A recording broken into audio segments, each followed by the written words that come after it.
Hello, my beautiful flowers, and welcome back to my garden. So today we'll be talking about how to become a travel CNA. So first thing first, if you aren't already a certified nurse assistant, you have to find a nurse assistant program. These programs can be offered at community colleges, trade/tech schools, or even on a job. After you complete your program, you need to take your state board written and skill test. Once you're certified, you need to work within a long-term care, rehab, or acute care facility for a minimum of 6 months to a year. Disclaimer: not all agencies accept a 6 month period. Due to the pandemic, some are making an exception for 6 months, but most are aiming more towards the year mark. Once this step is completed, you will need to start applying to different states. Here's a tip: if you go to www.carestaffpartners.com, a good agency by the way, scroll to the bottom of the page and click on CNA state certification information, it will show you all of the links for every state, also letting you know which states are free, how much are the ones you have to pay for, and if they can be mailed, emailed, or done online. So major shout out to them. Now it's time to get in contact with an agency. Agencies can be found on social media sites such as Facebook, in which you can join a CNA travel group or a travel nursing group. The agency will set you up with a recruiter. The recruiter will ask you for documentation such as an updated physical, a driver license, a state ID if you don't have a driver license, social security card, a CPR card, which from experience, most only accept American Heart Association, just so you know.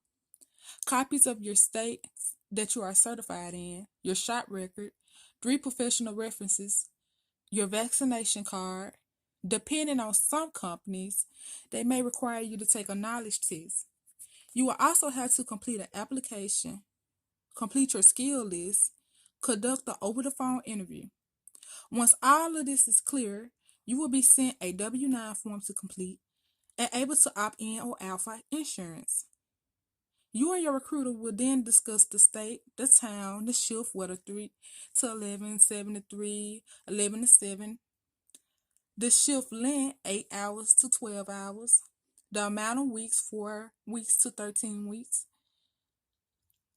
if there could be any opportunities to be available for an extension, overtime, if you would like the company to provide housing, or if you would like the housing stipend to find your own housing, how much is the housing and the meal stipend, do they have rentals, etc.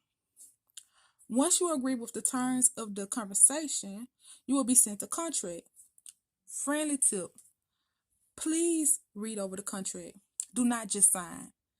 I don't care if the recruiter tell you yes, everything we discussed over the phone will be in the contract. Double check for your own knowledge.